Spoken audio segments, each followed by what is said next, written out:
Yet I conquer fear and fall like a soul. I run into the heat of day, like a knife I fight until the fight is won. In the rain I save each and every one till this war is won.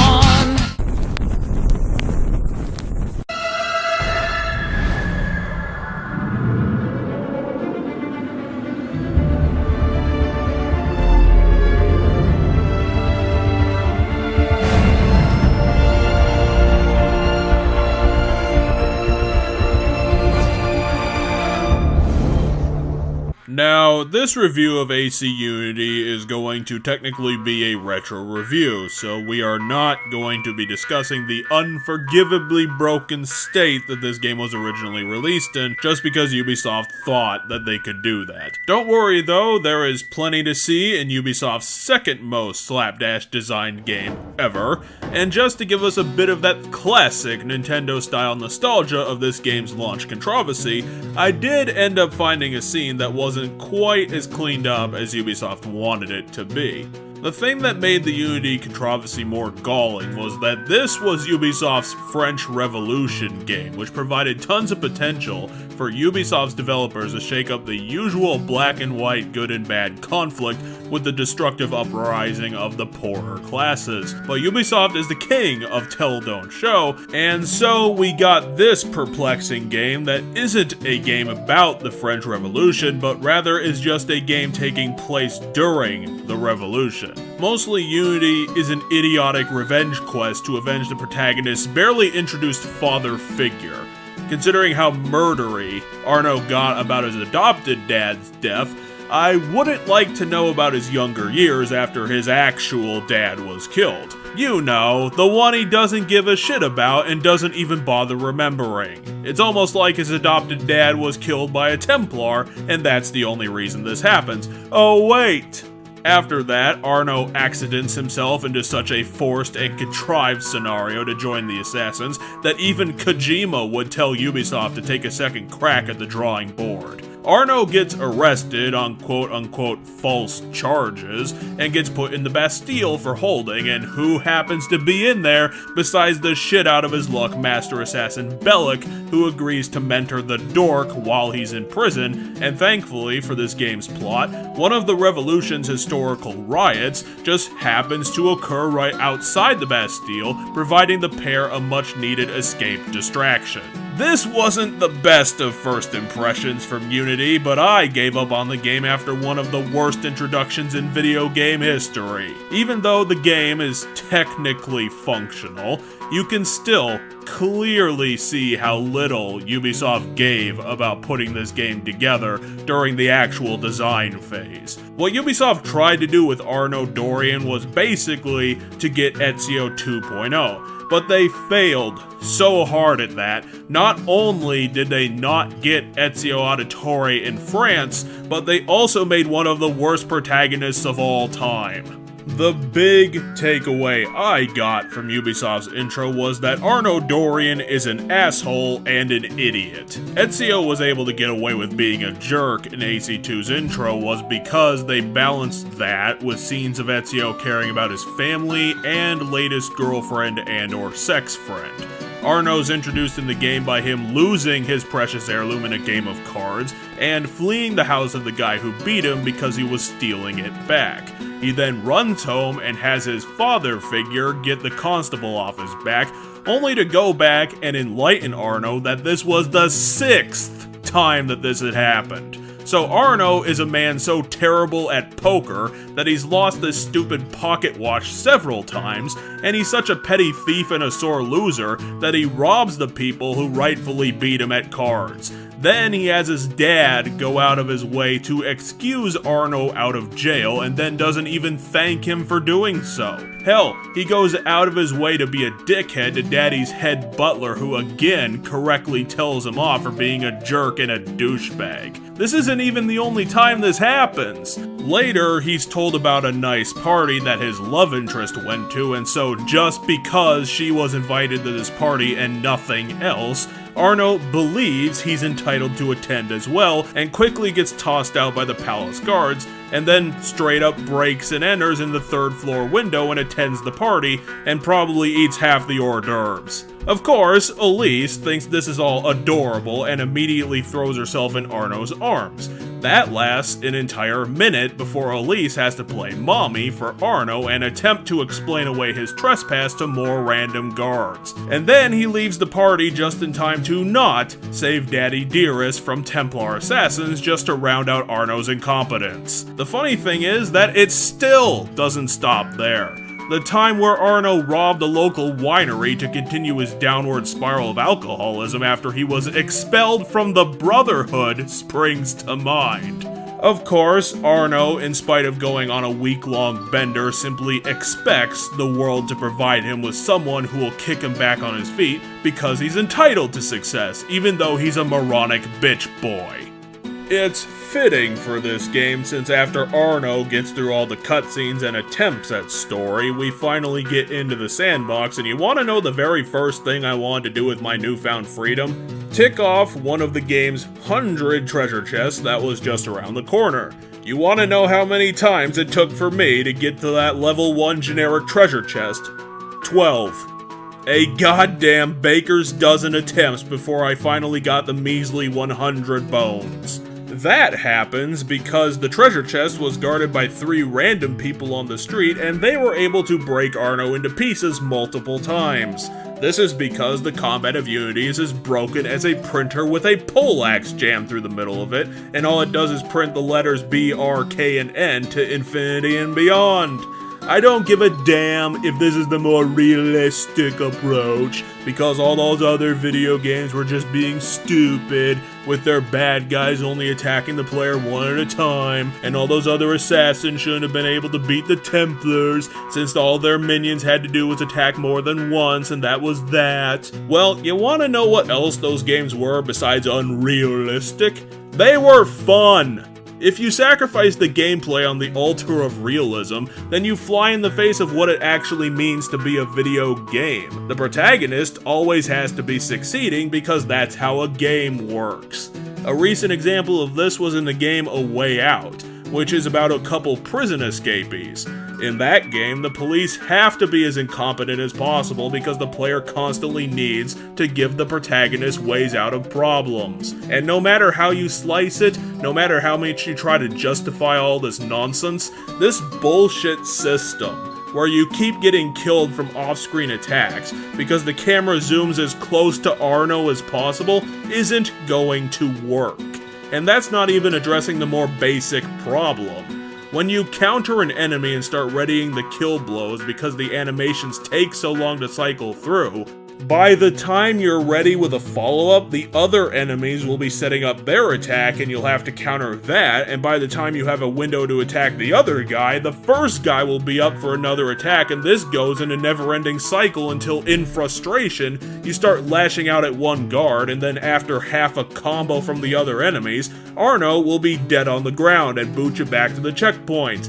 Oh, and here's another little joke from Ubisoft. Unity has terribly long load times, so you'll have all the time in the world in this game to constantly reflect on how much of a dumbass you were by getting killed from an off-screen sniper. Even after you go through the skill tree and buy the massive health upgrades, this doesn't go away. At the end of the game, Arno can still only take around 4 rifle shots before he's totally fucked, which means that this is a game so bad that even the health bar itself is lying to you. The other part of the game that Ubisoft totally butchered was the assassinations themselves, and the big reason people even play these increasingly generic open world games. Just like the combat, Ubisoft tried to totally redo the formula of their previous assassination set pieces to fulfill on the whole next-gen promise that Ubisoft had the audacity to print on the back of the box. That's either a hilarious affirmation of the 8th gen or a dark omen depending on your mood.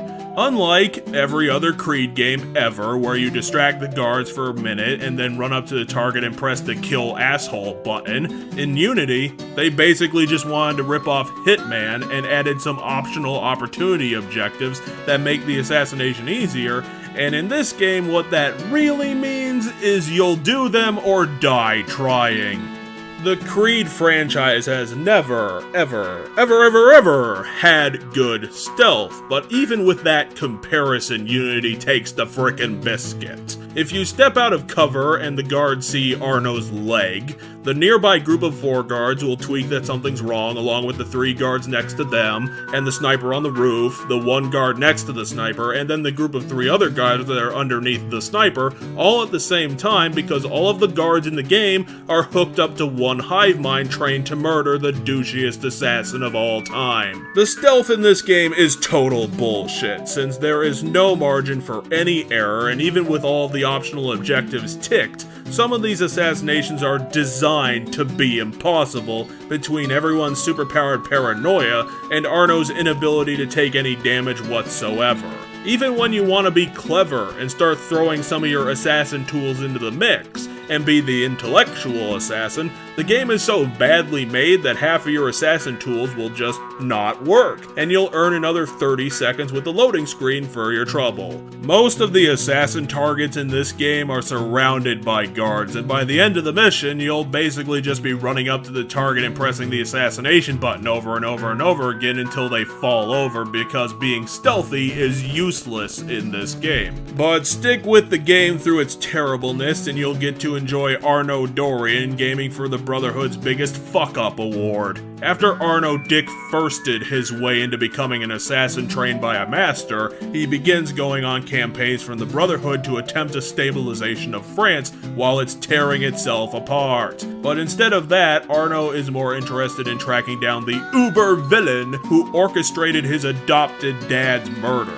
This accidentally leads Arno into a string of murders that unravels the entire French Revolution plot, because Unity did that thing that terrible historical fiction does, and rather than explore the moral challenges of the age and the human condition, Ubisoft instead boiled down the entire French Revolution to being a subterfuge orchestrated by 7 Templars, and no one in France was ever doing a bad thing because it was the mustache-twirling bad guy just corrupting everybody. Good old black and white conflict, how I absolutely hate you. One thing I did honestly like about this game is that Ubisoft also replaced the usual pointless post-death cutscenes with Arno using his upgraded eagle vision to acquire the target's memories and save himself hours and hours of interesting covert investigation by just instantly acquiring the answers through some contrived bullshit.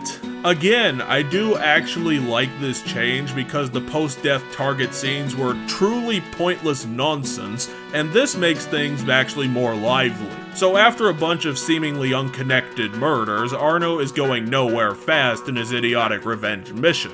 This is why I said earlier that Unity feels more like a game set during and not actually about the French Revolution, is that even in spite of the Templars directly creating the French Revolution, none of them seem really in control of its events, and they end up being targets mostly because Ubisoft said that they were. It's hard for me to give a shit about any of the assassin targets because they're never shown to be doing anything evil, and Arno's revenge is so disconnected between them and his father's murder that he's just making them guilty by association in some Kratos-styled scheme to avoid realizing the true loneliness in his life. Hell, turn Unity into a hack and slash and you'll essentially have an unofficial God of War spin-off. Since Arno is such an unmitigated jackass, he hasn't made any connections with people or gathered any informants, so when he inevitably runs out of clues halfway through the game, he decides to recruit Elise, the Templar, to help the Brotherhood because he is just that fucked in terms of having any idea of what the hell he's doing.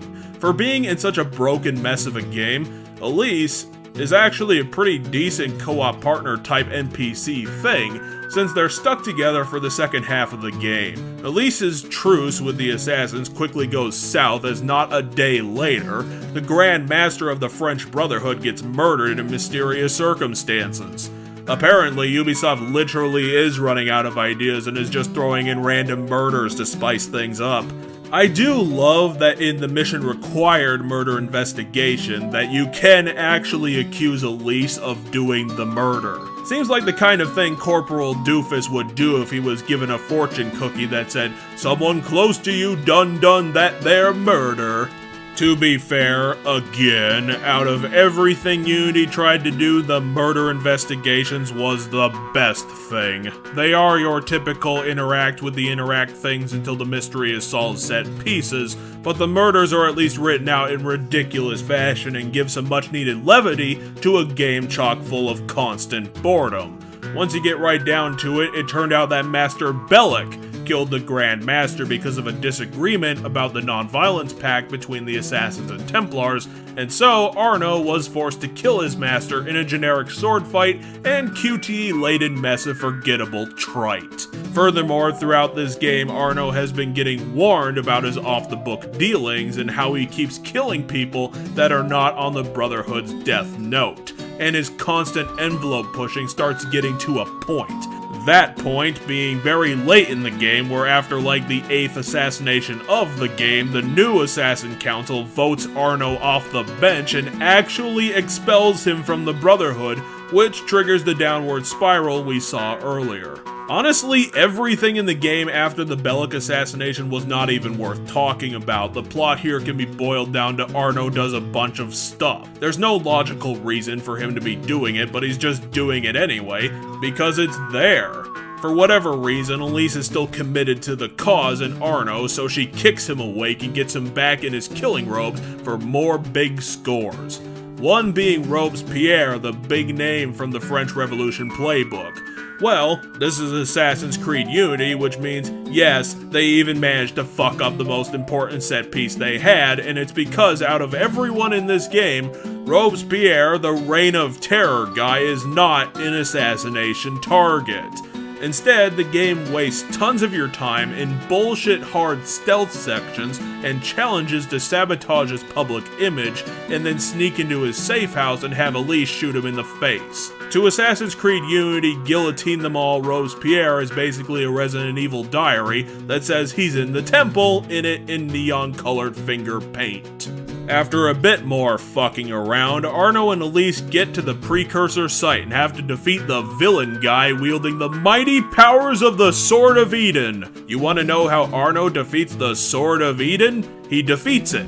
That's how. No good reason, he just does. And finally, to put the cherry on top of the 3-foot sundae that is Arno's stupidity, Elise actually dies in the final confrontation, and the weight that puts on Arno's mentality subtly turns him into Batman in the game's ending, where he quibbles about the consequences of anarchic freedom or something like that. The ending cutscene message doesn't mean anything. All you really need to know is that Ubisoft ran out of ideas and turned the worst assassin in the franchise into Batman. Arno doesn't reconcile with the assassins, he doesn't find a new goal in life, he just mostly spends the rest of his life in a fluctuating state of drunkenness until he's cast in a forgettable detective drama late in his career, only to return to obscurity and the scotch. Just like Sonic the Hedgehog's reboot game, Unity just makes you wonder how it exists in reality. A game made with multiple teams of professional people with experience under their belt and yet is so mind-numbingly moronic in every element of its design. The Creed game that had so many fuck-ups occur in its developer studio that I never even mentioned the failure of the game's innovative indoor parkour system that turned a typically boring commute across the sandbox into the infuriation supreme, requiring the player to jump all over buildings and go through windows on every goddamn floor to actually find the thing that they were there to find. Double the commute time, double the criticism. This game is just one of the worst games ever made, and even though Ubisoft eventually went back and fixed it to be a functional game, you can still see the stitches clumsily managed with a railroad spike. I really want to say that this game is the laziest piece of shit that Ubisoft has the nerve to throw out of its studio, but Unity is actually the polar opposite of lazy. This being their next-gen game, Ubisoft put in the monumental effort to change everything about their franchise's formula, and somehow managed to have every single one of their new ideas fail in inconceivably bumbling ways. It was getting to the point that the stealth was so broken that I had to force one of the targets into a ledge assassination because it was actually impossible to get into his patrol path, there were so many damn guards. Yeah, you can patch out a game's bugs, but you really can't do much with inept design so ingrained that it spoils the plot, the gameplay, the side quests, the mechanics, and even the UI. At least Ubisoft had the wherewithal to issue a public apology for this disaster piece, and I'm pretty sure that the bar can't go any lower than this. Let's get those scores on the board to end the video.